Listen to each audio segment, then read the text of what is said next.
자, 우리 배울수록 쉬운 배신러닝 이제 새로운 주제를 한번 또 살펴보도록 하겠습니다. 우리가 지금까지 배운 내용은 이제 인공신경망 가운데서도 MLP, 멀티레이어드 퍼셉트론을 배웠고요. 이 멀티레이어드 퍼셉트론에서 웨이트를 어떻게 학습할 수 있는지에 대해서 백프로포게이션이라고 하는 알고리즘을 우리가 살펴보았습니다. 자, 그렇게 한다고 했을 때 이제 우리가 이제 배우게 되는 딥러닝으로 나아가기 위해서는 우리가 레이어를 이렇게 점점 확장하는 것을 우리가 머리에 염두에 두고 있어야 됩니다. 자, 그러면 이제 이렇게 딥러닝으로 확장한다고 했을 때 우리가 생길 수 있는 문제를 한 세 가지 관점에서 좀 살펴보려고 하는데요. 그 중에 하나가 이제 언더피팅, 오늘 배우게 되는 언더피팅이고, 그 다음에 이제 오버피팅 하는 문제, 그 다음에 이제 러닝 하는 학습이 얼마나 빠르고 효과적으로 이루어질 수 있게 만들 수 있는가. 이 세 가지 문제가 기본적으로 딥러닝에서 우리가 다루어야 되는 그런 기본적인 어떤 개념이 되겠죠. 그래서 이 시간부터 해서 언더피팅부터 해서 하나하나 우리 함께 살펴보도록 하겠습니다. 자, 이제 언더피팅이라고 하는 개념을 이해하기 위해서 우리가 좀 제가 쉬운 예제 하나를 좀 설명드리려고 하는데요. 자, 이제 어떤 로봇이 있다고 합시다. 이 로봇에게 공이 무엇인지를 우리가 가르쳐 주고 싶어요. 그래서 이제 로봇에게 자, 동그란 건 공이고 동그란 건 공이야 라고만 우리가 가르쳐 줬다고 합시다. 자, 그러면 이 로봇은 세상에 이제 존재하는 물체들 중에서 공인 것과 아닌 것을 잘 구분해낼 수 있을까요? 제가 뭐 동그란 구슬 같은 걸 줬어요. 뭐 아니면 동그란 사과를 줬어요. 이렇게 제가 이렇게 생긴 사과를 줬더니 얘는 어떻게 학습했냐면 동그란 건 공이야라고 학습을 했기 때문에 이 사과도 공이야라고 판정을 하겠죠. 그래서 우리가 원하는 방식, 원하지 않는 결과를 내어놓게 됩니다. 자, 그래서 이 로봇에게 자, 그럼 지금부터 동그란 것은 공이야. 자, 그 다음에 이제 조금 더 가르쳐 줄게. 그래서 가죽으로 만들어져 있어야지만 공이야. 그 다음에 이렇게 실밥 같은 것들이 있어야 돼. 스티치가 있어야 돼. 그래야지만 공이야 라고 우리가 가르쳐 줬다라고 한번 생각해 보시겠습니다. 그런데 여기에 알려준 정보 가운데서 우리가 이제 가죽으로 만들어져야 돼. 그 다음에 어떤 실밥이 있어야 돼. 이렇게 우리가 가르쳐 줬다고 생각을 해보면 어떤 탁구공이 들어왔어요. 그러면 얘는 이건 공이 아니라고 판정하게 되겠죠. 또 우리가 골프공이 들어왔어요. 이건 공임에도 불구하고 아니라고 우리가 판정을 하겠죠. 자, 이렇게 우리가 아까 동그란 건 공이야라고 이렇게 지나치게 적은 정보를 준 것은 언더피팅하게 만들고요. 우리가 지나치게 많은 정보를 주는 것은 얘가 오버피팅하게 만드는 효과가 있습니다. 자, 그래서 이것에 대해서 우리가 좀 더 살펴보게 될 텐데요. 제가 다음 컨텐츠에서 오버피팅을 또 설명할 텐데 그때 조금 더 자세하게 설명을 하기로 하고요. 일단 지금 단계에서는 이렇게 적은 정보를 주거나 이런 것들이 우리 그 머신러닝 알고리즘의 퍼포먼스를 떨어뜨리게 되는 경우를 우리가 이제 언더피팅 한다라고 얘기를 하겠습니다. 자, 이제 언더피팅의 개념에 대해서 조금 더 이제 좀 포멀하게 한번 우리가 살펴볼까요? 자, 우리가 이제 그동안 해왔던 일이 예를 들어서 내가 이제 어떤 X가 있고 그리고 이제 Y가 있다고 하면 우리는 어떤 모델을 통해서 이 X와 Y 사이의 관계를 규명하기도 하고 X가 들어오면 그 X를 바탕으로 해서 우리가 Y 값을 추정을 해내기도 하죠. 에스티메이트 하기도 합니다. 그러면 우리가 이제 이렇게 되어 있을 때 우리가 이렇게 선을 그으면 이 선은 굉장히 단순한 모델이 되죠. 이 단순한 모델이 이 우리가 가지고 있는 이 데이터들을 잘 피팅하지 못하고 있다라는 걸 우리가 생각해 볼 수 있죠. 그 다음에 우리가 이렇게 어떤 피팅을 이렇게 했다면 제가 생각할 때는 이 분포를 잘 피팅했다라고 우리가 생각을 해볼 수가 있겠습니다. 그런데 우리가 이거를 잘 피팅하겠다고 해서 이렇게 막 많은 이런 아주 복잡한 모델을 사용했다라고 한다면, 즉 복잡한 정보를 줬다라고 생각한다면 어떤 새로운 데이터에 대해서 우리가 잘 피팅할 수 없을 것 같은 생각이 드는 거죠. 예를 들어서 이게 곡선을 이렇게 가다 보면 이 곡선이 뭐 이렇게 되는 게 자연스러울 텐데 내가 x에 새로운 x 값을 줬다고 했을 때 여기에 그러면 이 모델은 y 값을 어떻게 예측할까요? 이게 y 값이야 라고 우리에게 알려줄 것 같습니다. 그죠? 근데 실제로는 이 분포를 봐서는 이 데이터에 대해서는 한 요 정도 되는 값을 가지는 것이 정확한 값이다 라고 우리가 얘기하는 것이 합리적이겠죠. 그래서 이런 것들이 이제 오버피팅하고 언더피팅을 결정하게 되는데요. 이 상태를 우리가 오버피팅 했다고 하고 이 상태를 언더피팅 했다라고 합니다. 그래서 우리가 지금 모델을 피팅하기 위해서는 우리가 트레이닝 데이터라고 하는 것을 사용하게 될 텐데요. 이 학습 데이터를 모델을 찾는 과정에서 사용하는데 이제 언더피팅 하는 것은 뭐냐면 이 학습 데이터에서 사용한 이 데이터에 대해서조차도 잘 피팅하지 못하는 경우를 언더피팅이라고 하고요. 그 다음에 이렇게 트레이닝 데이터에 대해서는 잘 피팅하지만 우리가 새로운 데이터를 집어넣었을 때는 그것에 대해서는 잘 맞추지 못하는 상태를 우리가 오버피팅 했다라고 얘기합니다. 자, 제가 약속한 대로 다음에 오버피팅 시간에 제가 이 부분은 조금 더 자세하게 설명하겠습니다만은 오늘 이 시간에 설명하려고 하는 언더피팅은 어, 학습 자체에서 모델을 구하는 단계에서부터 이 모델의 정확도가 떨어져 있는 상태를 우리가 언더피팅이라고 하겠습니다. 자, 그러면 이제 모델이 너무 단순해서 언더피팅 하는 경우도 생길 수 있는 것이고요. 그 다음에 또 다른 이유로 언더피팅 하는 경우가 있을 수 있겠죠. 자, 그 중에서 오늘은 우리가 꼭 알아야 되는 언더피팅 하는 경우를 제가 설명을 하려고 합니다. 자, 우리가 뉴럴 네트워크라고 하는 것은 우리가 어떤 인풋을 주면 이제 아웃풋을 구해내는 것이고 이것이 이제 퍼셉트론이라고 하는 하나의 노드들을 이렇게 이쪽 방향으로 연결하기도 하고 이쪽 방향으로 연결해서 우리가 이제 학습을 통해서 우리가 각 노드가 연결되는 과정에서 이렇게 우리가 구해내야 되는 웨이트를 구해내는 과정이고 하나의 퍼셉트론에서 웨이트를 어떻게 구하는지 그 다음에 또 여러 개의 레이어가 있을 때 이 웨이트를 어떻게 구하는지는 각각 퍼셉트론 시간과 그 다음에 우리가 백프로포게이션 시간에 우리가 배웠습니다. 그래서 여러분들이 그 백프로포게이션 시간에 배웠던 내용들을 한번 다시 살펴보시면서 떻게 웨이트가 학습이 되는지는 미리 알고 계셔야 지금부터 설명드린 내용을 이해하실 수가 있겠습니다. 자, 여러분들이 그 내용은 다 이제 들었다고 생각을 하고요. 자, 그런데 이제 우리가 딥러닝이라고 하는 것은 이런 레이어를 아주 딥하게 가져가는 그런 인공신경망이다라고 일단은 우리가 쉽게 설명해 볼 수가 있겠습니다. 자, 이렇게 한다고 했을 때 우리가 웨이트를 구해가는 과정은 여기서부터 출발을 해서 우리가 가지고 있는 어떤 F값, 추정해낸 값, 그리고 가지고 있는 실제 값과의 차이를 이용을 해서 우리가 웨이트를 업데이트 한다고 지난 시간에 우리가 배웠습니다. 자, 이렇게 하는 과정에서 우리가 어떤 문제가 하나가 있는데요. 자, 각 이 퍼셉트론은 이제 이 퍼셉트론이 하나의 퍼셉트론이 하는 과정을 다시 한 번만 우리가 좀 살펴보면 자, 이게 x라고 하는 값을 받아들이게 되죠. x라고 하는 값을 받아들이게 되고 여기다 가중치를 곱하고 이때 가중합을 구하게 되겠죠. 가중합을 구하게 됩니다. 그러고 난 다음에 우리가 이 단계에서 마지막에 어떤 출력값을 내어놓기 전에 여기다 이제 f라고 하는 액티베이션 펑션을 통과시키게 되죠. 네, 그래서 처음부터 단계부터 우리가 좀 살펴보면 x가 들어가서 우리가 w를 통해서 여기에서 x와 w 사이에 우리가 이제 내적을 통해서 s를 구해내고 그러고 난 다음에 f를 만들어내는데 중간 단계 히든 레이어스의 f는 출력값은 그 다음 단계에 입력으로 들어가기 때문에 우리가 h라고 표현했습니다. 히든 레이어라는 의미에서 그래서 이것이 다음 단계에 또 입력으로 들어가면 그 다음 단계에서의 w를 곱하게 되고요. 그 다음에 얘가 또 내적을 해서 s를 구하게 되고 얘가 그 다음 단계 h를 내놓고 그렇게 해서 이렇게 쭉 반복적으로 나가다가 나중에 이제 f를 구해낸다라고 했습니다. 그죠?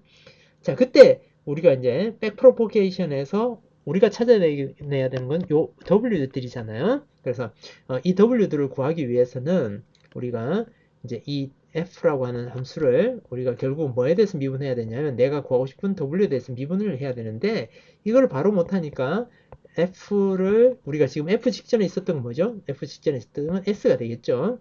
네, 그래서 요 S 직전에 있었던 게 W가 되고요. 요 직전에 X가 됩니다. 근데 내가 요걸 구하고 싶은 거고, 근데 이 과정에서 내가 이걸 S에 대해서 먼저 미분하고 그 S를 다시 W에 대해서 미분한다 그랬습니다. 자, 그래서 내가 최저하고 싶은 이런 게 있고, 내가 구하고 싶은 W는 이때 원래 가지고 있던 W에다가 어떻게 한다고 그랬습니까? 자, 이렇게 학습률을 곱하고, 그 다음에 내가 최소화하고 싶은 어떤 로스 펑션이라고 제가 일단 쓰겠습니다. L이라고 생각하셔도 됩니다. 이 로스 펑션을 미분하면 좋은데 또 미분을 하거나 또는 그라디언트를 취해서 이렇게 업데이트하는 과정을 거친다고 했습니다. 그래서 이 직전에 있는 W는 그렇게 구하면 되는데 그 다음에 있는, 그 전에 있는 W는 어떻게 합니까? 요것을 이용해서 그 다음에 다시 이렇게 미분을 해서 우리가 구한다라고 배웠습니다. 지난 시간에 요 과정이 이제 백프로포게이션 하는 과정이다라고 설명을 드렸습니다. 자, 이때 우리가 이제 한번 액티베이션 펑션으로 우리가 시그모이드 함수를 사용한다고 생각해 보겠습니다. 자, 시그모이드 함수는 제가 지난번에 한번 설명드렸다시피 이렇게 생겨 있습니다. 자, 이 시그모이드 함수가 나중에 이제 이렇게 온다고 한다면 F로 사용이 된다고 한다면 우리가 마지막에도 액티베이션 방식을 요걸 사용한다고 해보겠습니다. 자, 그러면 이제 여기에 입력으로 들어가는 것은 뭐냐면 이제 우리가 아까 얘기했다시피 S에 대해서 미분을 하게 되겠죠. 그러면 이제 여기에 있는 것이 S가 될 텐데요. 요걸 이제 X라고 일단 해놓겠습니다. 요거 S라고 생각하셔도 됩니다. 자, 이렇게 된다고 했을 때 우리는 이 F를 S에 대해서 미분을 해야 됩니다. 그래서 여기 잘 보시면 요거를 미분을 해야 되는데요. 자, 이걸 미분을 하면 어떤 일이 생기냐면 여러분들이 이제 제가 포인트 자료에다가 그 시그모이드 함수에 대해서도 우리가 살펴볼 거고 그 다음에 이걸 미분하는 과정도 제가 설명을 드리겠습니다. 자, 그래서 이제 이걸 미분을 해보면 이게 어떻게 표현이 되냐면 이렇게 바뀌게 됩니다. 자, 그래서 이 과정이 이제 왜 제가 미분을 설명하냐면 이 미분한 결과를 이용해서 우리가 웨이트를 업데이트하기 때문에 그렇습니다. 그죠? 자, 그런데 우리가 살펴볼 것은 자, 이게 만약에 S 값은 wi의 xi이기 때문에 이 w가 어떻게 되느냐, 이 x가 어떻게 되느냐에 따라서 이것이 플러스 마이너스 값을 가지게 되겠죠. 그런데 얘들이 아무리 커도 어떻습니까? 이 시그모이드 함수는 1에 근접할 뿐 1을 넘어서지 못합니다. 그 다음에 아무리 작아도 0에 근접할 뿐 0보다 작아지진 않아요. 그러니까 이 얘기가 무슨 얘기냐면 내가 이제 여기에서 그냥 이거 S라고 해놓고 합시다. 자, S를 만약에 무한대로 보낸다고 생각해 보면 요 값이 제로로 가기 때문에 이게 제로로 수렴하면 F 값은 1이 되겠죠. 그런데 S를 우리가 마이너스 무한대로 보내면 요게 무한대로 가겠죠. 그러니까 무한대분 1이 되니까 어떻습니까? F는 무한대분 1이 돼서 요게 0에 수렴하죠. 그래서 항상 이 F라고 하는 액티베이션 시그모이드 액티베이션 펑션 값은 0과 1 사이의 값을 가지게 되죠. 자, 그런데 이 0과 1 사이의 값을 가지는 이 시그모이드 함수를 우리가 미분을 해서 자, S에 대해서 미분하고 그러고 난 다음에 이거를 어떻게 하죠? 요거를 다시 S를 W에 대해서 미분하죠. 이렇게 해서 우리가 구하는데 그때 그러면 이때 구하게 되는 이 값은 미분값은 어느 정도의 범위를 가지게 될까요? 자, 미분값이 이렇게 표현이 된다고 했으니까 이 함수를 우리가 지금 한번 이렇게 써보겠습니다. f-f 제곱이 되겠죠. 그래서 이게 f 프라임이 되는데 이거는 어떻게 표현할 수 있냐면 마이너스 f 자 마이너스 자 2분의 1의 제곱 플러스 4분의 1 뭐 이렇게 표현할 수 있겠습니다. 그죠? 이거는 뭐 고등학교 수학이니까 여러분들이 알 수 있을 것 같은데 자 그러면 이 값은 어디에서부터 어디까지의 값이 될까요? 이것은 아마도 그래프를 그려보면 이렇게 될 것 같습니다. 자, 얘가 이렇게 우리가 그려보면 자, 2분의 1이라고 하는 지점에서 값이 4분의 1이고요. 그 다음에 0일 때 0이라고 아마 이렇게 그려질 것 같습니다. 자, 그러면 우리가 알고 있는 f는 0과 1 사이 있죠. 그래서 f는 자, 여기 f고요. 그 다음에 여기가 f'이라고 했을 때 자, 이게 이제 f와 f' 사이의 관계를 표현해 보면 f는 0과 1 사이의 값만 가질 수가 있죠. 그런데 이 f'은 이 0과 1 사이에서 어디부터 어디까지 가질 수 있죠? 0과 4분의 1 사이만 값을 가질 수 있죠. 여기 최대값이 여기가 4분의 1이 되니까 자, 그래서 f' 값은 즉 요 값은 어떻습니까? 0과 4분의 1 사이의 값을 가지게 되죠. 자, 우리가 이제 이 사실을 알게 됐어요. 자, 시그모이드 펑션은 0에서 1 사이. 그걸 미분하면 0에서 4분의 1 사이 값만 가지게 되죠. 자, 이걸 생각하면서 다시 한번 우리가 살펴보도록 하겠습니다. 자, 이전의 것을 다시 복귀해보면, 자, 우리가 구하고 싶은 것은 어떤 에러로부터, 자, 일단 내가 웨이트 학습하고 싶은 웨이트가 있는 거죠. 근데 내가 요 놈을 업데이트하고 싶다라고 한다면, 여기서 출발해서 어떻게 되냐면, 자, F로부터에 대해서 미분을 하는데 이 F가 S에 대해서 미분을 해주고 체인으로 해서 S를 W에 대해서 미분하고 이 W가 그 이전에 H로부터 미분이 되는 거죠. 그 다음에 그 H를 S2로 미분하고 그 다음에 이 S2에 대해서 우리가 알고 싶은 뭐를 미분하게 되는 거죠. 예, 예를 들면 W S2를 사용했으니까 뭐 예를 들어서 W3을 구하고 싶다 이렇게 되겠죠. 자, 그래서 우리가 이제 W3이라고 하는 걸 구하고 싶으면 자, 요걸 잘 보면 X로부터 출발해서 W3로 갔고 그 W3가 S2를 만들어냈고 걔가 H2를 만들어냈고 걔가 W6를 곱하고 그래서 S3를 만들어내고 얘가 F를 만들어내는 과정이죠. 근데 우리가 이제 요 놈을 업데이트하기 위해서는 반대로 미분하는 과정이 요거에 대해서 미분하고 요거에 대해서 미분하고 요거에 대해서 미분하고 요거에 대해서 미분하고 요거에 대해서 미분해서 이것들을 체인으로 곱하게 되는 거죠. 자, 이때 우리가 사용하는 모든 이 H에 걸려있는 이 함수는 액티베이션 펑션을 통과해서 나온 값이죠. 요놈도 액티베이션 펑션을 통과해서 나온 값이죠. 그러면 우리는 어떻게 될까요? 액티베이션 펑션을 통과하는 요 부분이 계속 곱해지게 되죠. 이제 요게 두 개만 있으면 이렇게 되는데 이 값은 우리가 뭘 알 수 있습니까? 이 값은 항상 0과 4분의 1 사이라는 거 알 수 있죠. 여기도 0과 4분의 1 사이라는 거 알 수 있죠. 근데 우리가 이렇게 간단하게 해서 그렇지 우리가 지금 다루려고 하는 건 딥러닝이잖아요. 그래서 이게 레이어가 이렇게 복잡하게 이전으로 쭉 있다고 생각해 봅시다. 이전에 레이어가 쫙 있다고 생각하면 이게 한 번만 두 번이 아니라 세 번, 네 번 이렇게 곱해지게 되죠. 자, 그러면 0과 4분의 1 사이 돼. 이런 것들은 모르겠어요. 이런 것들은 제외하고 요 놈들을 잘 살펴보면 0과 4분의 1 사이 되는 값들을 계속해서 곱해가다 보면 자, 이거를 이용해서 이거의 결과를 이용해서 W를 어떻게 합니까? 마이너스 람다 곱하기 이거를 해서 우리가 W를 업데이트 하는데 이 값은 0과 1 사이, 0과 4분의 1 사이의 값을 계속 곱해가고 있는 거죠. 그러면 얘가 어떻게 될까요? 0에 수렴하게 될 겁니다. 자, 그러면 자, 제가 구하고 싶은 건 이거예요. 자, W 마이너스 람다의 이만큼. 자, 근데 이 값이 어떻다는 거예요? 이 안에 있는 값이 점점 0에 수렴하고 있는 거죠. 그러면 이 웨이트는 업데이트가 안 일어나겠죠. 자, 이런 문제를 발생하게 됩니다. 자, 그래서 정리해보면 우리가 백프로퍼게이션이 여기서부터 출발해서 이렇게 업데이트를 하고 있는데 그러면 이쪽에 있는 웨이트들은 그나마 업데이트가 일어나겠죠. 왜냐하면 이제 0과 4분의 1을 한 번 곱했으니까 그 많이 줄어들진 않을 거고 요놈에 있는 녀석들 이놈의 녀석들이 점점 어떻습니까? 웨이트가 잘 안 일어나겠죠. 웨이트 업데이트가 잘 안 일어나겠죠. 예, 그래서 이런 것들이 결국은 뭐냐면 우리가 구한 모델의 성능을 떨어뜨리게 된다. 즉 학습할 때 모델을 구할 때부터 이게 성능이 떨어져 있으니까 제가 이걸 뭐라고 했습니까? 언더피팅이라고 얘기를 했습니다. 그래서 이렇게 언더피팅하는 문제가 생겨나게 되는 거죠. 자, 그러면 우리가 이 문제를 해결을 어떻게 하면 좋을까요? 자, 우리가 사용했던 펑션은 우리가 뭘 사용했어요? 시그모이드 펑션을 사용했죠. 근데 시그모이드 펑션은 어떤 문제를 주는 거죠? 미분을 했을 때 그 값이 0과 4분의 1 사이다. 이런 문제를 가지고 있죠. 그래서 우리는 이때 액티베이션 펑션을 시그모이드 대신에 렐루라고 하는 액티베이션 펑션을 사용하게 됩니다. 자, 이 렐루라고 하는 걸 사용하면 렐루 펑션 이렇게 생겼어요.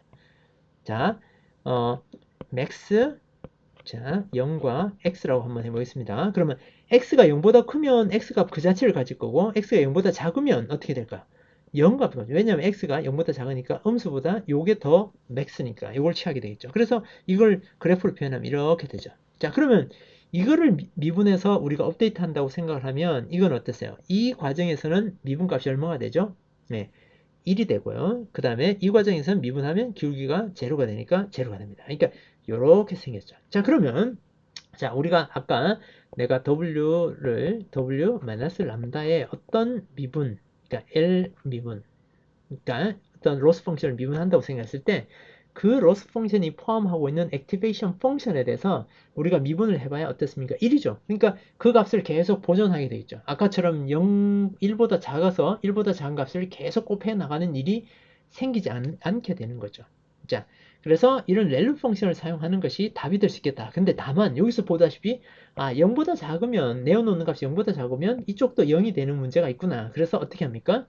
요거를 약간 0이 아닌 값으로 약간 이렇게 주는 방법이 있을 수 있겠죠. 그죠? 그래서 여기에서 이제 알파 x라고 하는 것을 우리가 이제 0보다 작을 때는 요런 것을 사용하게 하는 거죠. 그 대신 이때 알파는 1보다는 작은 수를 사용을 해서 이쪽 기울기보다는 좀 작게 해서 그 영향력을 좀 줄여놓는 그런 방법을 취하게 되겠죠. 그걸 우리가 리킬렐루라고 합니다. 그렇게 이제 이렇게 리킬렐루라든지 무슨 렐루라고 붙은 것들은 다 렐루 계열의 액티베이션 펑션이라고 생각하시면 되겠습니다. 자, 그런 것들이 좀 있어요. exponential linear unit이라고 해서 이건 L가 되겠죠?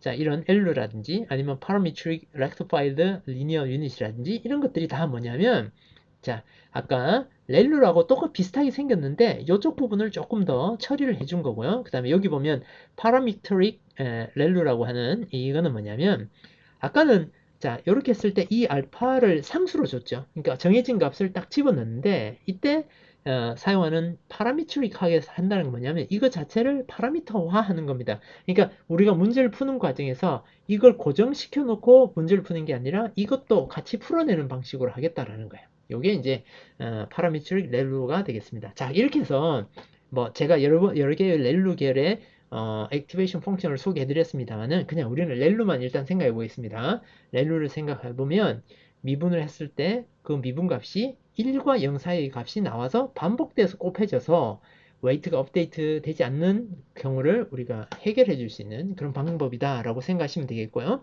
요즘은 딥러닝에서는 어쩔 수 없이 이 렐루 계열의 액티베이션 펑션을 사용하고 있습니다.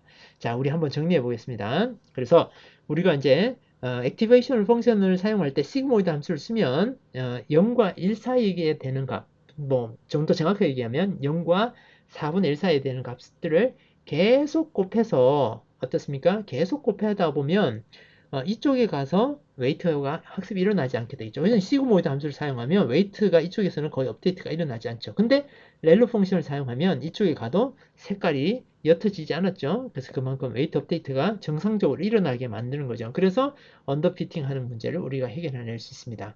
자, 이럴 때 우리가 미분을 했을 때 그 미분 값이 0과 1 사이의 값이 나오게 만드는 액티베이션의 펑션들은 사용하지 않는 것이 좋습니다. 딥러닝에서는 그것이 이제 하이퍼 탄젠트 같은 경우도 0과 1 사이 값을 내놓기 때문에 우리가 이런 딥러닝에서는 액티베이션 펑션으로 렐루와 같은 이런 함수들을 많이 사용하게 된다라는 내용까지 오늘 여러분들에게 설명을 드렸습니다. 자, 이 시간 여기서 마무리하고요. 다음 시간에 또 이제 오버피팅 문제에 대해서 우리 또 같이 살펴보도록 하겠습니다. 여러분들 수고 많이 하셨습니다.